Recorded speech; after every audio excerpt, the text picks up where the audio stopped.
Lagi tentang uang 30 juta di TKP. Ada apa mengatakan uang 30 juta di TKP untuk gaji guru? Apakah itu untuk mengaburkan masalah atau untuk meluruskan masalah? Survei sama kan bisa cek ke lokasi anak kan, itu kan selama ini sudah tidak ada operasional sekolah karena memang data siswanya juga. Salam analisa, salam kehidupan, salam sehat. Sahabat-sahabat AK tolong disimak sampai habis biar tidak gagal paham.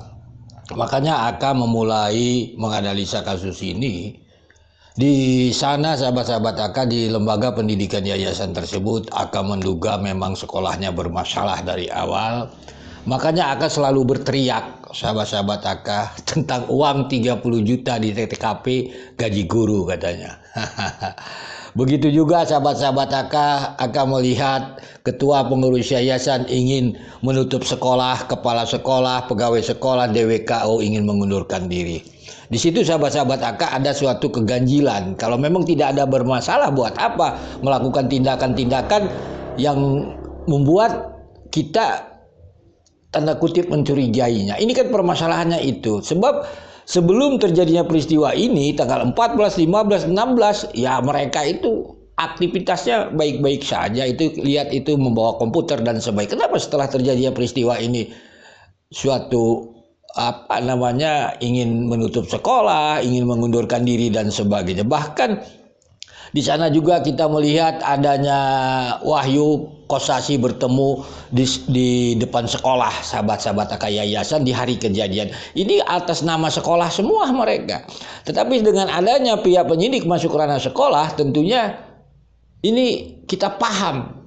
Mari kita coba memahami tentang kilas balik sedikit saja tentang potongan video AK ini.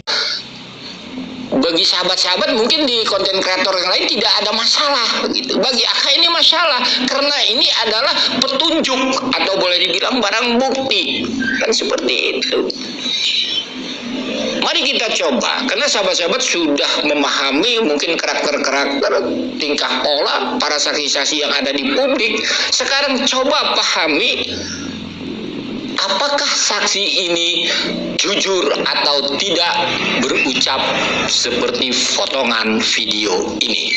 Pas kemarin cek uang yang 30 juta untuk gaji guru masih ada. Terus sahabat-sahabat AK sebelum berkomentar, mari dengarkan dulu analisa AK. Dengarkan baik-baik garis besarnya kata Yoris tadi.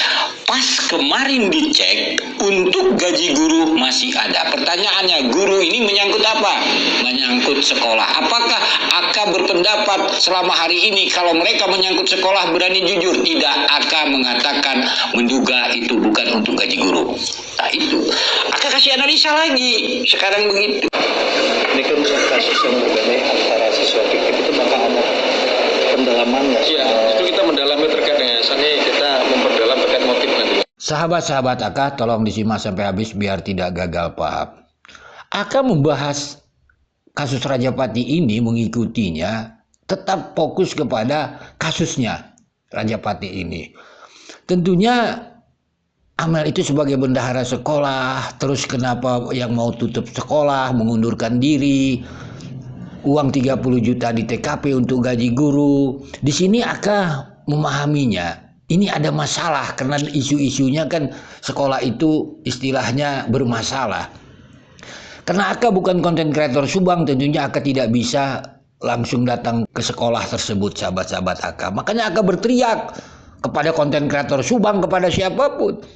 Diacuhkan sahabat-sahabat AK. Gak apa-apa bagi AK. Lalu sahabat-sahabat AK, ada Dedi, AK berusaha memahami data depodik. Kenapa? Dana bos inilah bisa kita mengetahui data dan fakta sahabat-sahabat AK. Jadi sahabat-sahabat AK, ini ada satu lagi laptop ini buat Bapak penyidik.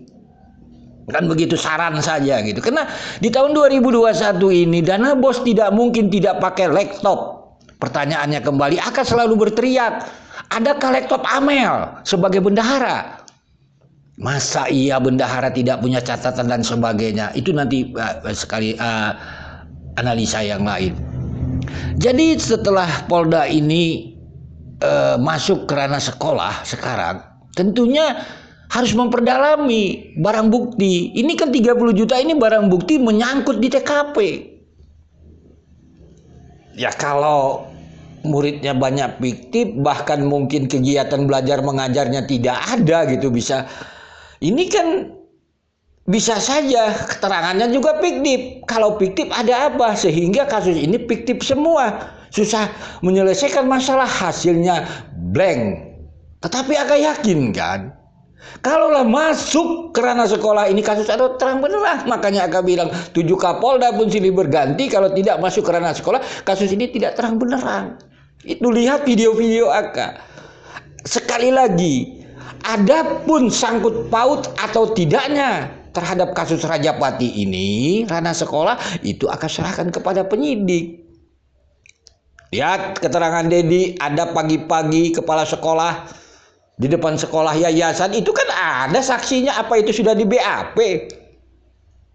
Kan begitu. Ini kan suatu kejanggalan-kejanggalan di sana itu gitu. Atas nama sekolah, orang sekolahnya juga kayak gitu.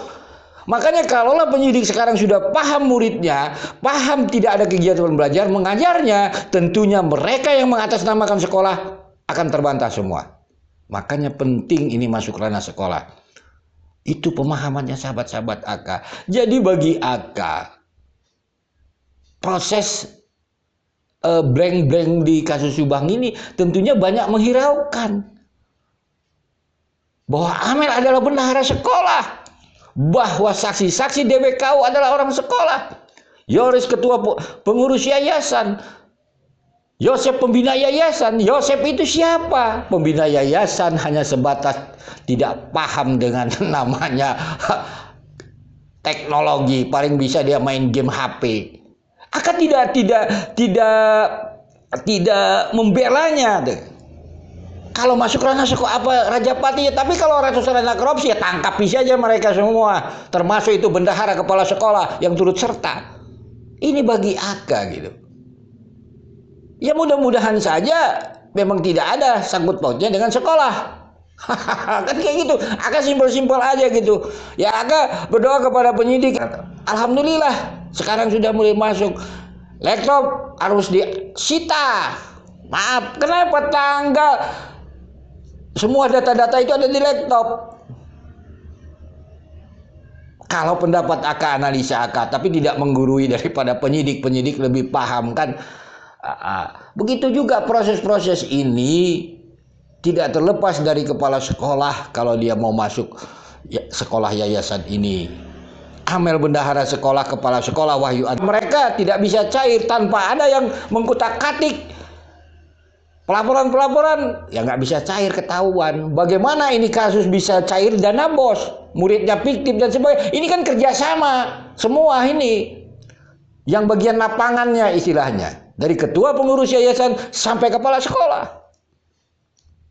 Nanti bisa penyidik mendalami lah, mungkin ilmu penyidik itu tentang dana bos itu, Permendikbud dan segalanya, bisalah akar rasa terang benerang ini kasus ini kalau sudah masuk ke ranah sekolah. Apakah ada motifnya? Akan serahkan kepada penyidik. Kan begitu. Sekali lagi tentang uang 30 juta di TKP. Ada apa? Mengatakan uang 30 juta di TKP untuk gaji guru. Apakah itu untuk mengaburkan masalah? Atau untuk meluruskan masalah? Ada apa dengan ketua pengurus yayasan? Silahkan lihat di video-video di TV One mengatakan uang 30 juta untuk gaji guru. Salam sehat, salam kehidupan. Mohon maaf bila ada kata-kata yang salah.